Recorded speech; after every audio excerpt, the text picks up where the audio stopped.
Hey guys, I'm back, and we're going to look at something today that once again I wandered into on Amazon looking for other stuff. And yeah, it is a budget, probably made in China. Yep. It's a fix. There you go, Jellas. It's Jellas. It's a I'm gonna say outright right now, it's a wannabe Mora type Scandi grind outdoors knife, but it's low cost, budget friendly, and you know what the truth is, it looked a little interesting. And if you look at where the headquarters is, I thought, okay, yeah, let's take a look. You know, let's figure it out a little bit.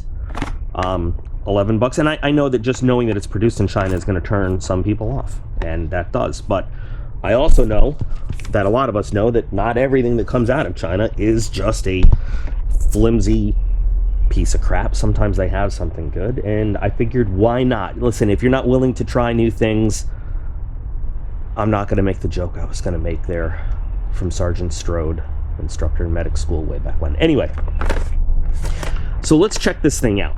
Let's take a look. And I think that the knife we would most closely compare this to would maybe be a Mora companion. That's all the packaging. So no packaging, a box. But you've got a plastic sheath, which is quite similar to a Mora. Drainage hole.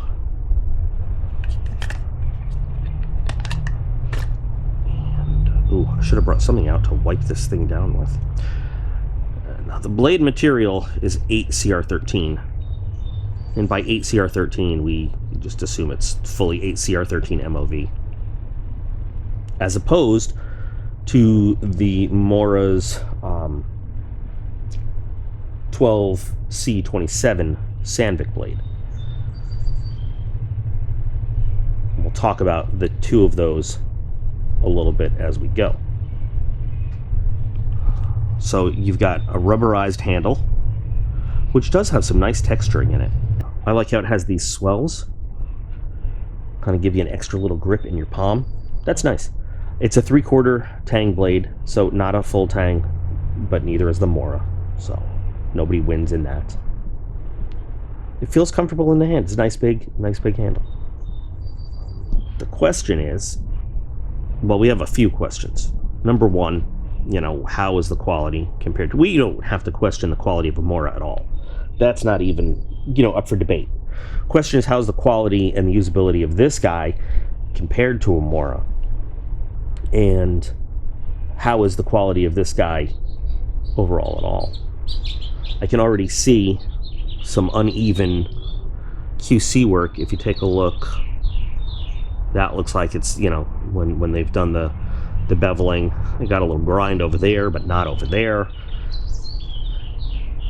Bevels do look even all the way around, so that's good. I've got a 90-degree spine, so I brought a ferro rod out here with us, and as you can see, I've been trying to do a little tree trimming with a pole saw. It's not been going well or easy, whatever, so we can do a little bit above and beyond just some paper testing and some cord cutting. Let's do that. And out of the box, this feels pretty good all along the blade, so that's nice. We'll talk a little bit about the steel that this is made of versus the Sandvik as we go too. Just looking for an end of cord to cut in this giant octopus mess of cord. Let's see. Just got caught there. That was pretty easy, and that's a nice, pretty clean cut. Didn't even feel it. Let's get set up for the pull through. Also very easy, very clean. So now let's get the octopus out of here. I really do kind of, I like the handle. I like the handle. I feel like I love all the Moras, but this handle shape is very comfortable, and it's got a lot of nice texturing that will give you a grip, whether it's wet whether it's dry, no matter what you're doing.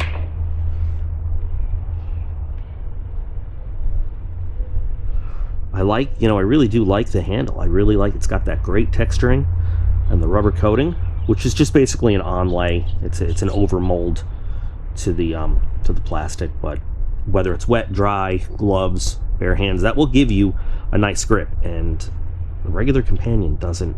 Just the base model companion, I can't remember if it has that or not right now, but that's shaped very, very nicely.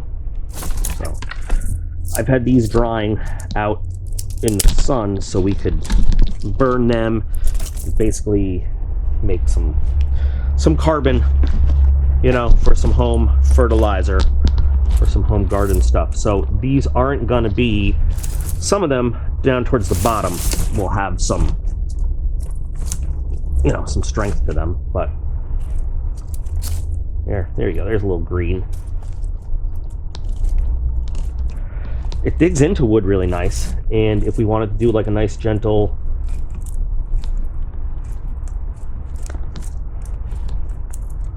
cut that, there we go. Nice gentle cutting. I mean, if we just wanted to debark this, see, it does that pretty easily. I'm barely holding on to the thing, and just those gentle cuts on the surface, those are pretty nice till we get to these knot holes and stuff. And then it's got, it's not a bad design.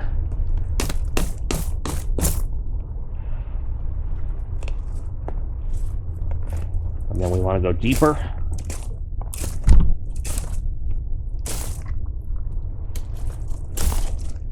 That's not bad, and it's very comfortable while I'm doing it. It's a good grip. I wasn't really sure what to expect when I got out here with this.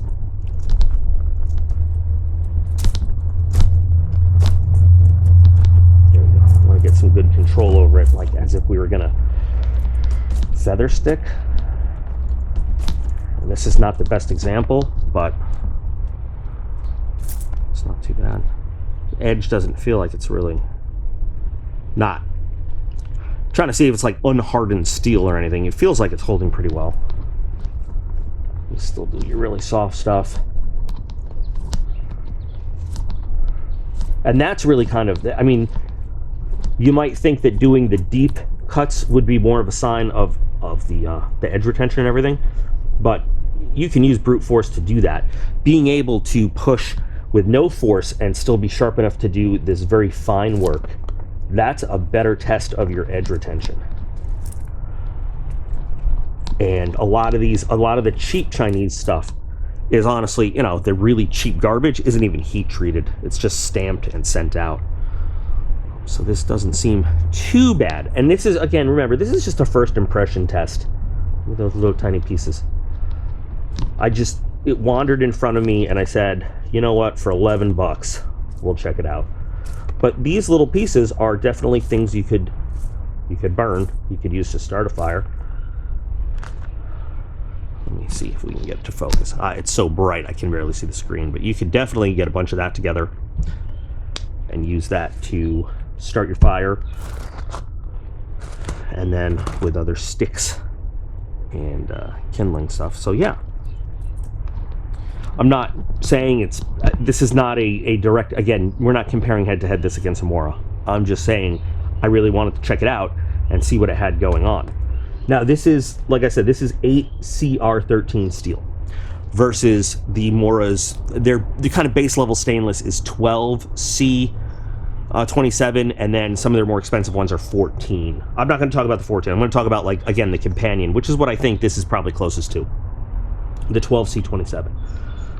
So how would this compare? I mean, if we went into the molecular composition, the 8CR13 has more components in it, individual element stuff. You know what? I might do a total head-to-head, of that one day, but I'm not gonna go there right now. If we talk about just some basic performance, edge retention between the two, your 12C27 is going to hold an edge better. Debate me on that if you want to, but I think that 12C27 is just going to hold an edge better. In terms of corrosion resistance, because of the extra elements that are incorporated into 8C13 MOV, you've got a higher corrosion resistance with this knife than the Mora. So if you remember, I did the Moras that I picked for the boys to start teaching my stuff, and you know, there was some reasons why I picked corrosion resistance versus edge retention. You know, with the little guy, I wanted the edge retention over the corrosion resistance. For the big guys, I felt more comfortable teaching them about sharpening, stuff like that. So, you know, you might make a decision that you want the higher corrosion resistance versus edge retention. I mean, it's entirely up to you, I guess. You know, with a higher corrosion resistance, with a higher edge retention, obviously that's a harder steel. That's going to be harder to sharpen. So when we talk about ease of sharpening, a steel with a higher edge,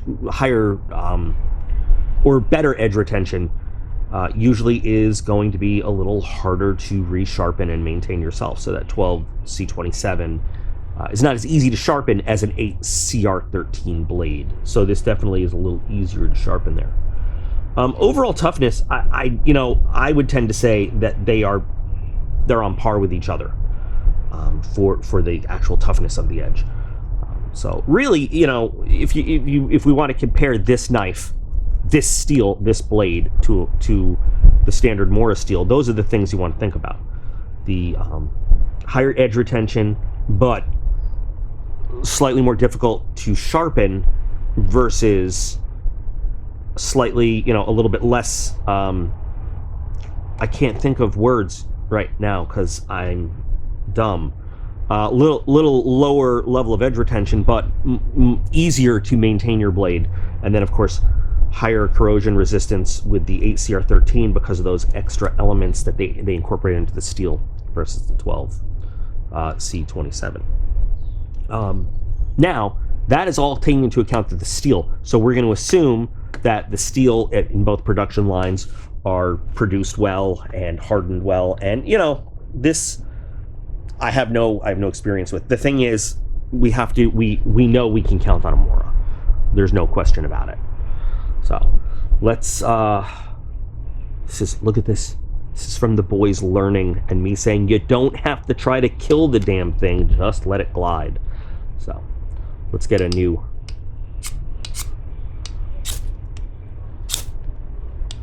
Those are pretty decent sparks. Yeah, and the edge, of course, 90 degrees for sparking purposes, and it throws decent sparks. So, interesting little knife. I'd like to do more. Right now, I'm not gonna. I'd like to put it head-to-head against a Mora companion, and just, you know, do the same kind of tasks. I think stock-wise, blade size is similar. The weight of it's pretty nice. It's easy to maneuver around. It's not front or back heavy. It's balanced pretty well. I don't know. Like I said, for $11, not bad. I think worth giving it a try. Now, besides the fact that this is a knife made in China versus a knife of Nordic origin, what do you guys think of the design? Now, this is what I'm curious. I like the design of the handle. I like the elements they put into it. Blade shape, you know, it is what it is. Scandi grind, Scandi grind. But what do you think of this knife? First, as a knife itself, and then as, you know, compared to, say, a Mora. The sheath is very, very Mora. I mean, I don't think it's going to have great retention, but I've shaken Moras loose just as easily as well. So, like with any Mora, you could put some cord through here and wrap it and tie it down. Although this doesn't, see, with the Mora sheath, where they have your, excuse me, your daisy chaining opportunity, you can also use that to tie cord down and secure it in there, which you can't do on this one. Oh, what, now you're not, there you go. Now it's gonna come out. That's always been a problem with the cheaper Mora sheaths to me. But what are your thoughts, guys? Let me know. So, like I said, bought it on Prime for $11.99. I'll put just a regular old link to it if anybody else wants to play with it and experiment with it and see what you think, you know, in the video description. I don't, you know. I will do a follow-up to this head-to-head with the companion. I have one inside. I just wasn't sure what box I put it in when I decided to come out here and finally do the review. I've had this sitting around for over a month. I knew I wanted to do this video outside, and I wanted good weather for it, so I've been waiting for a nice day. But please share your thoughts. Don't forget to also hit subscribe if you're not already. Turn all your notifications on. Liking the video would help out making sure that you're interacting with the channel. Comment or dislike. Disliking, people don't realize this. The difference between liking and disliking in general, the scheme of things, is none. So if you hate me, just dislike the video, and it still helps out. Yeah, see, even with no pressure at all, it still bites in. I like it. So let me know what you think. Let's talk about it. Let's discuss pros and cons or versus. And remember that you guys are all absolutely awesome. I appreciate every single one of you. And I'll be back again real soon.